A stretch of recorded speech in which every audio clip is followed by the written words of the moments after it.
तो hello guys and welcome back to a whole new vlog. और आज का डे काफ़ी स्पेशल है भाई। आप लोग सोच रहे हो क्या ही ऐसा स्पेशल है आज के डे में, है ना। वैसे मुझे पता है आप लोगों ने थंबनेल तो देख ही लिया होगा, तो ज़्यादा सरप्राइज़ नहीं खेलते और आपको फटाफट से दिखाते हैं कि आज के डे में क्या इतना स्पेशल है भाई। ये है भाई वो जो है बहुत ही ज़्यादा स्पेशल, हमारी न्यू बाइक जो आ चुकी है गाइस।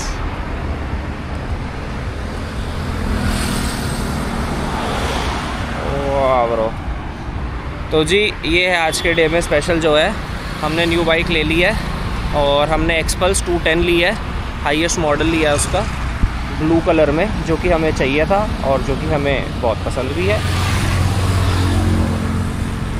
मैंने सोचा तो था वैसे कि सनडाउनर के टाइम वीडियो बनाएंगे, बट डाउनर से थोड़ा सा लेट हो गया हम, तो सनसेट हो चुका है ऑलमोस्ट। और लाइट वाइट ऑन करके भाई देख लो, कुछ इस तरीके का इंटरफेस है, ठीक है। ये आगे की लाइट है, रुको हैज़ार्ड भी ऑन कर देते हैं आपके लिए।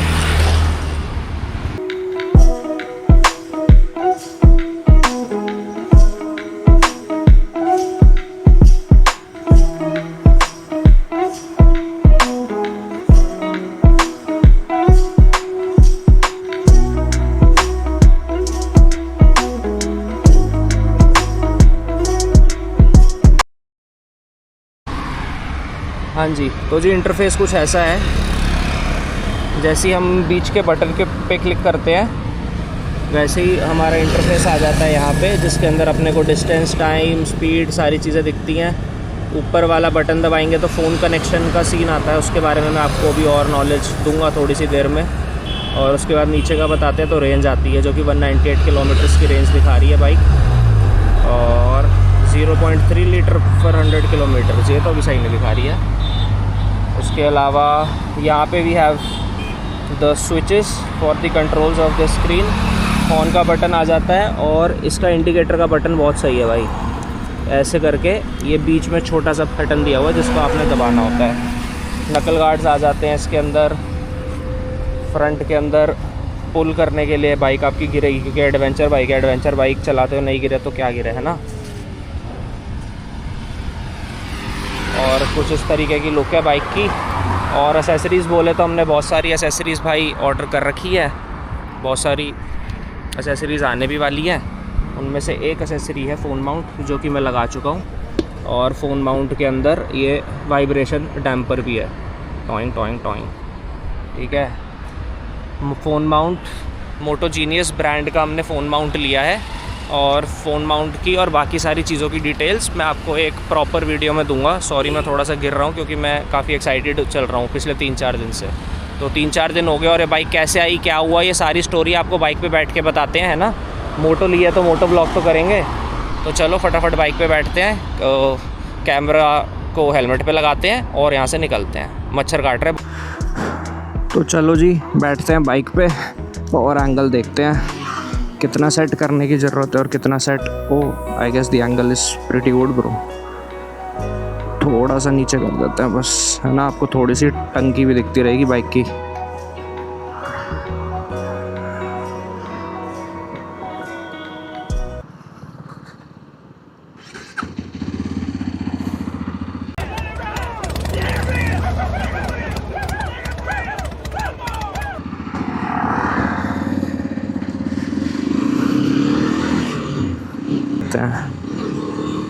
तो जी हाँ, अब आप लोग सोच रहे होंगे कि यार इसने एकदम से बाइक कैसे ले ली, है ना कोई शोरूम गया, ना कोई यूट्यूबर्स की तरह पर्दा उठाया। तो भाई फैंसी चीज़ें देखो यार मेरे को पसंद नहीं है, बट हाँ मैं झूठ नहीं बोलूँगा, मैंने ज़रूर आप लोगों के लिए प्लान करा था कि हम लोग प्रॉपर शोरूम में जाएंगे, बाइक की डिलीवरी की वीडियो बनाएंगे और कंटेंट भी निकालेंगे।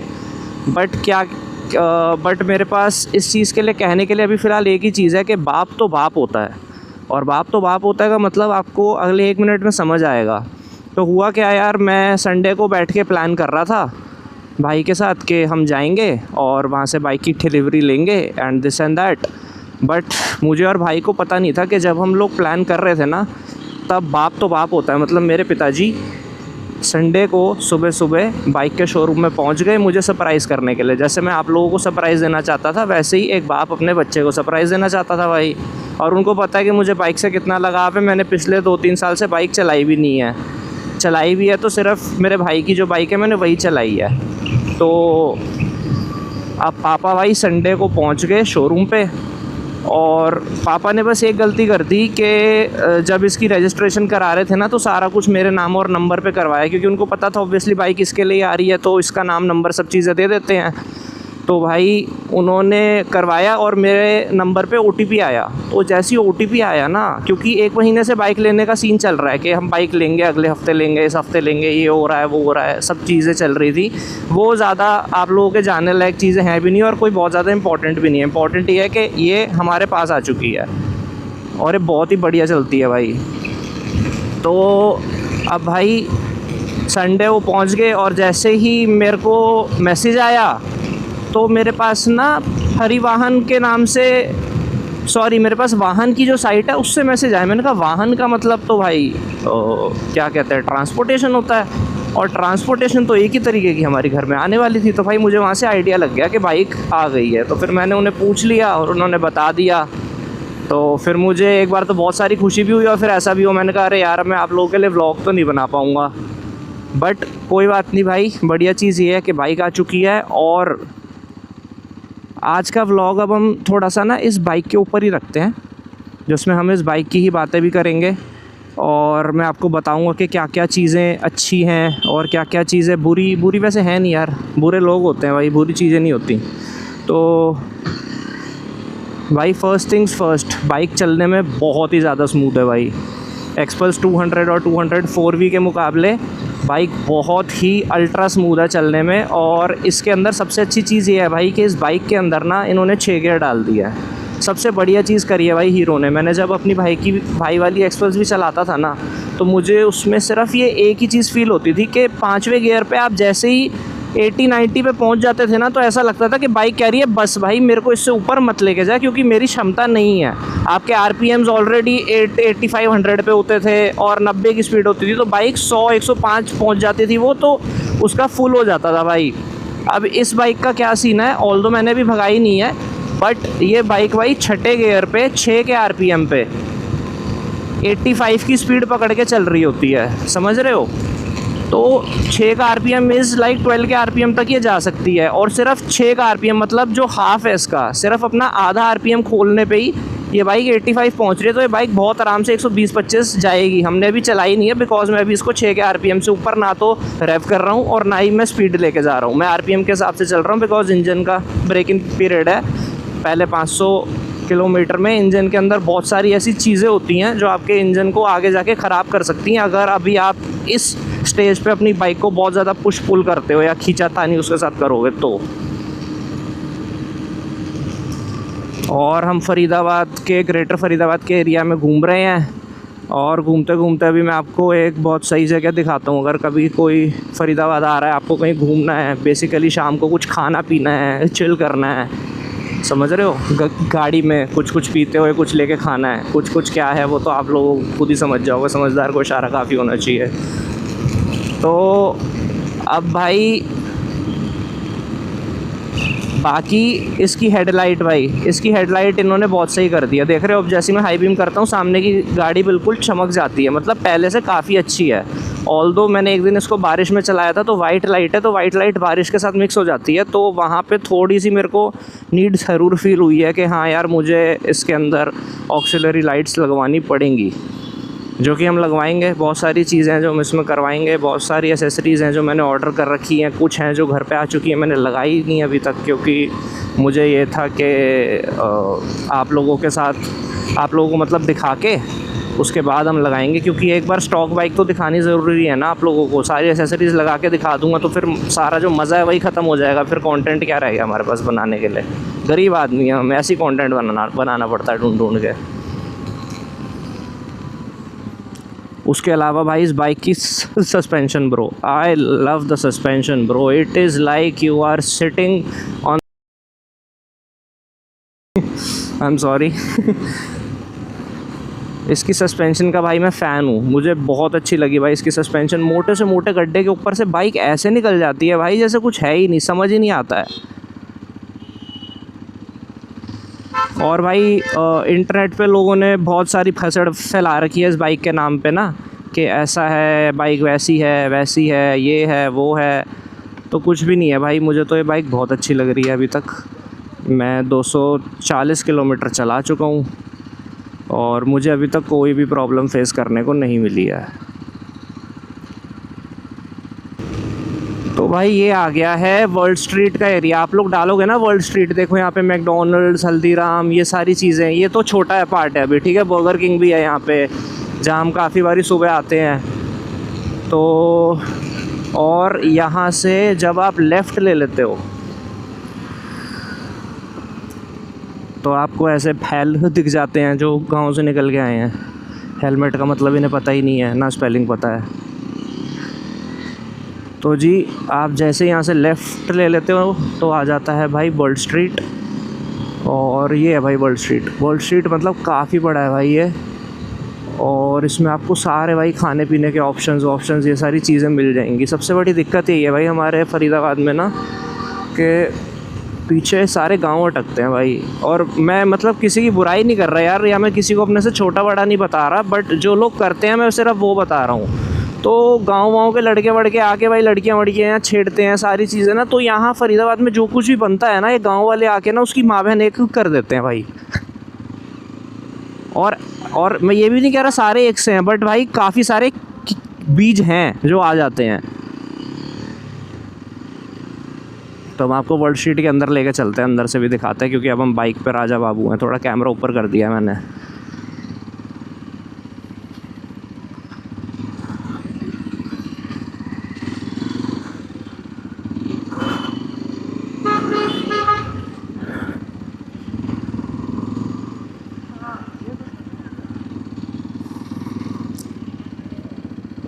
तो भाई लोगों ने बहुत सारी परसेप्शंस बनाई हुई हैं इस बाइक को लेके ना, क्योंकि क्या है, जितनी भी जेंट्री इस बाइक को ख़रीद रही है ना, बेसिकली वो जेंट्री है जो और कोई बाइक को अफोर्ड ही नहीं कर सकती है।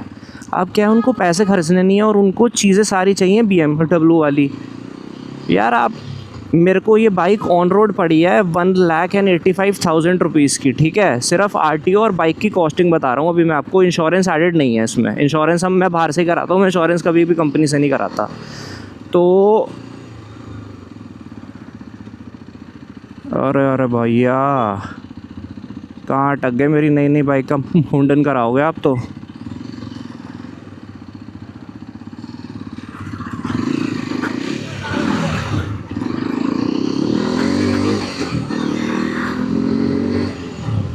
हाँ तो यार उन लोगों को ना बेसिकली चीज़ें सारी चाहिए, बट उन लोगों को पैसे खर्चने नहीं है। तो अब वो लोग हैं जो परेशान होते रहते हैं। बाइक हीट करती है भाई, इंजन है, इंजन चलेगा तो हीट करेगा, ठीक है। बाकी बाइकों से ज़्यादा हीट कर रही होगी, that does not mean it is an issue.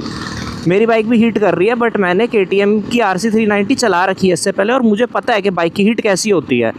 Basically ये वाला जो पैर है ना मेरा लेफ़्ट वाला, मेरे लेफ़्ट वाले पैर के पास में, मेरे लेफ़्ट वाले पैर की साइड पे फ़ैन है बाइक का। अब भाई वो फ़ैन चलेगा ना जब इंजन हीट होगा, तो वो फ़ैन पीछे हीट फेंकता है आपके पैरों पे।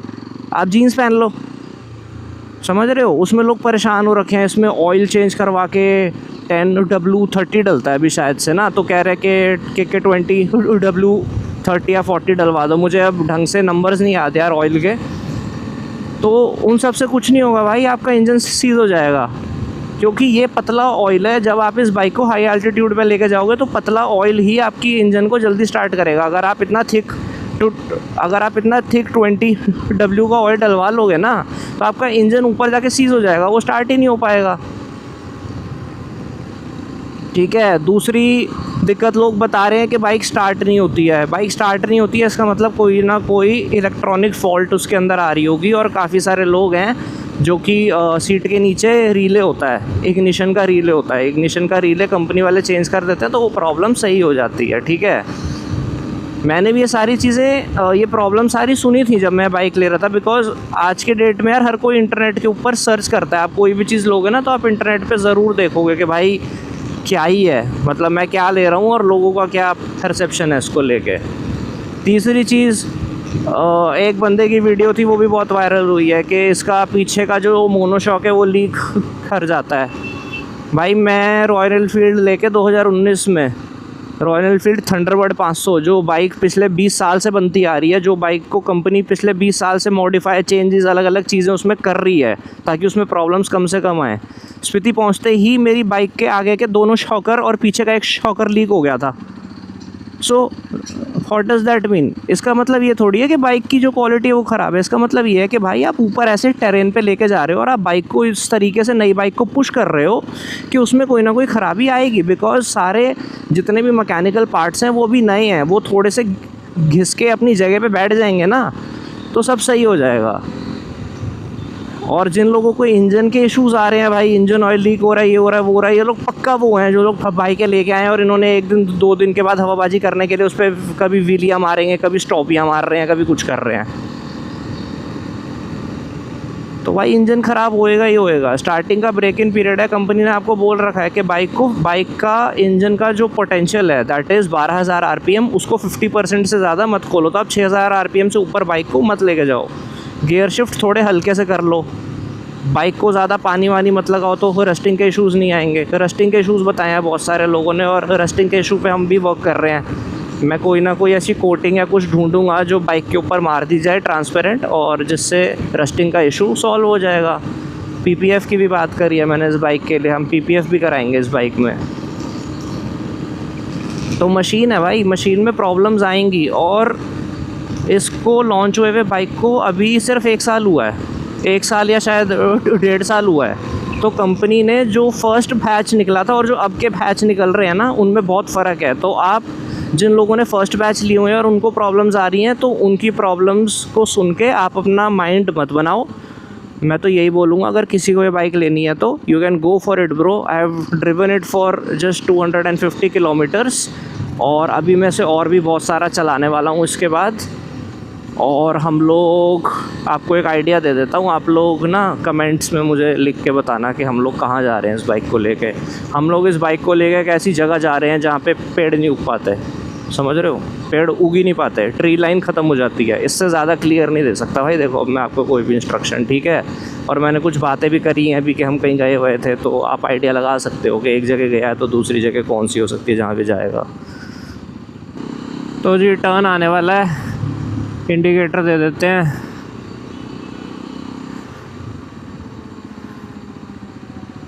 This is the exit, we have to go for the entry.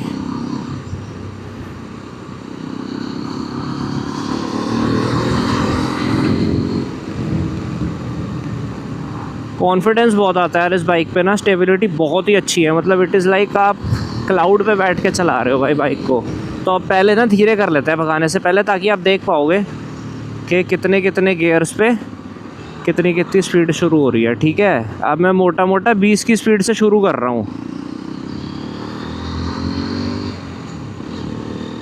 मेरी जो शिफ्टिंग रहेगी वो 5.5 पौने 6 के RPM पे ही रहेगी, क्योंकि मैंने एक्सपल्स में इतनी ऐसी शिफ्टिंग करनी सीखी है पुरानी वाली पे।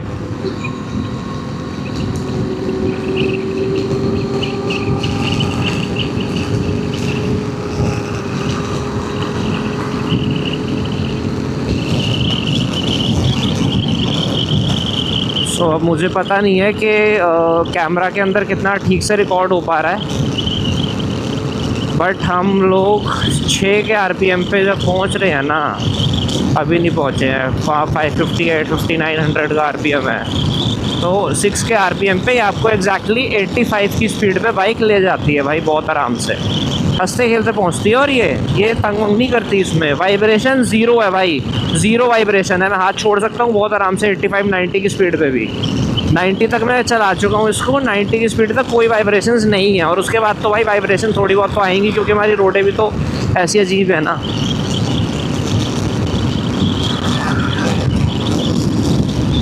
सिर्फ 2 कमियाँ हैं मुझे इस बाइक में जो फील होती हैं। एक, tubeless tyres, but tubeless tyre का भी जुगाड़ मेरे को मिल चुका है। अगर किसी को ट्यूबलेस टायर अपनी एक्सपल्स में लगाने हैं, जो ये वीडियो देख रहा है भाई, तो नीचे कमेंट कर देना, मैं आपको लिंक बता दूंगा मेरे ख्याल से चेन्नई में कंपनी है, वो लोग बाहर से इंपोर्ट करवा रहे हैं सेम साइज़ के रिम्स, जिसके ऊपर आप टायर लगा के इसे ट्यूबलेस बना सकते हो। जो जुगाड़ है, जुगाड़ वाला काम नहीं भाई, क्योंकि जुगाड़ वाला काम आज ही तो कल फेल हो जाएगा। काफ़ी लोग अंदर ट्यूब चिपकवा के ट्यूबलेस कन्वर्जन और ये सब करा रहे हैं भाई, मत पंगे में पड़ो।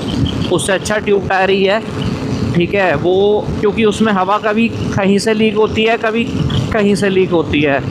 और अगर मेरी बात पे आपको भरोसा ना हो तो बहुत बड़े हमारे व्लॉगर हैं जिनको सारे लोग फॉलो करके चलते हैं, मिस्टर जट प्रभजोत, काफ़ी सारे लोगों ने नाम सुना होगा यार उनका, ठीक है। तो उन्होंने अपनी एप्रिलिया में या शायद टेनरी में ये जुगाड़ वाला जो कन्वर्जन है ये करवाया था अच्छी जगह से, हाँ पैसे वैसे दे के एवरीथिंग। बट उनके टायर में भी कन्वर्जन होने के बहुत टाइम बाद तक भी उनको उस बंदे के पास वापस जाना पड़ा था, बिकॉज टायर की जो रिम है ना उसके साइड से छोटे छोटी प्लेसेस से आपकी हवा लीक होती रहती है। और दूसरी चीज़ क्या है, एक और बहुत बड़ा रिस्क होता है, अगर आप तेज़ चल रहे हो, कोई बड़ा गड्ढा आ गया जिससे इफेक्ट टायर से आपकी रिम तक जाएगा तो पक्का आपके टायर की हवा निकल जाएगी भाई, पक्का निकल जाएगी भाई।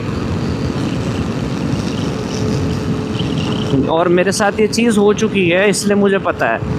मेरे साथ रॉयल एनफील्ड पे हुई है, मैंने आफ्टर मार्केट वाले लॉय लगाए थे कि शोशाबाजी करेंगे या मज़े आ जाएंगे फुल पावर। अब मैं उसको लेके जा रहा था सोलन भाई, सोलन में जा रहा था, रास्ते में बाइक 80-85 की स्पीड पे चल रही थी और एकदम से गड्ढा आया मोटा NH1 पे, बाइक का आगे का टायर उसमें गया गड्ढे में, तो जो रिम है ना वो बेंड हो गया था पूरा। अगर उस टाइम पे मेरी बाइक के अंदर ट्यूब नहीं होती ना तो मेरी बाइक वहीं फ्रंट टायर पंचर हो जाता और मेरा बहुत बुरा एक्सीडेंट होता।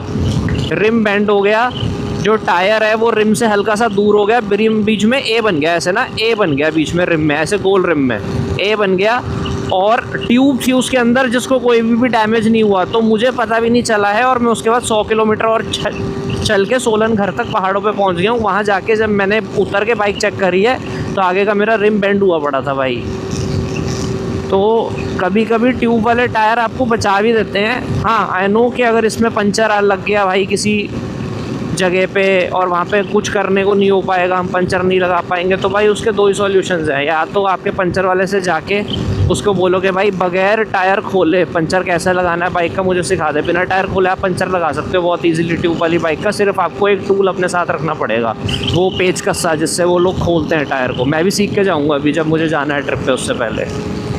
वरना दूसरा ऑप्शन मैंने आपको बता ही दिया भाई, मेरे ख्याल से 15 या 20 हज़ार का खर्चा है, उनसे रिम्स ले लो और टायर ख़रीद लो और आप लगवा लो, आपका प्रॉपर कन्वर्जन हो जाएगा भाई। कोई जुगाड़ वाला काम नहीं है, अगर करवाना है तो वो काम करवाओ पैसे खर्च करके। मैं तो यही करूँगा लोगों को सजेस्ट। बाकी अभी मैं भी ट्यूब वाले टायर पे चला रहा हूँ, मैं ट्यूब वाले टायरों पे जाऊँगा घूमने फिरने, आपको पता चल जाएगा भाई कि कितनी प्रॉब्लम्स आ रही हैं। पंचर हो भी जाएगा तो आई एम श्योर कि मैं कुछ ना कुछ जुगाड़ करके उसको लगा ही लूँगा। नहीं तो दूसरा सबसे बढ़िया ऑप्शन होता है अपना टायर खोलो, जहाँ भी आप फंसे हो अपना टायर खोलो, कोई आसपास में कोई मालगाड़ी ट्रांसपोर्ट की गाड़ी कुछ भी आ रही है उनको हाथ दे के रोको, टायर उसके अंदर बैठो जाओ और वो आपको सबसे पास वाले पंचर वाले बंदे के पास छोड़ देगा। पंचर लगवा लो और पंचर वाले बंदे के पास में आपको कोई ना कोई जुगाड़ मिल ही जाएगा भाई वापस आने का। शायद उसके पास स्कूटी साइकिल कुछ होनी तो वैसे ही हिचाइक करके आप वापस आ जाओ। ये जुगाड़ मुझे मेरे भाई ने बताया जब मैं उसे बता रहा था कि मैं पंचर लगाना सीखूँगा। कह रहा क्यों इतनी बोल ले रहा है टेंशन, कुछ भी नहीं होता भाई, पंचर हो जाएगा तो कोई दिक्कत नहीं है। जब आप जहाँ फंसे होते हो वहाँ कोई ना कोई जुगाड़ हो ही जाता है, कोई ऐसा बंदा नहीं है जो पंचर का करके अटका ही रह जाता है। ज़्यादा से ज़्यादा ये हो सकता है कि 1-2 घंटे आपको किसी की हेल्प नहीं मिलेगी, मर नहीं जाओगे आप।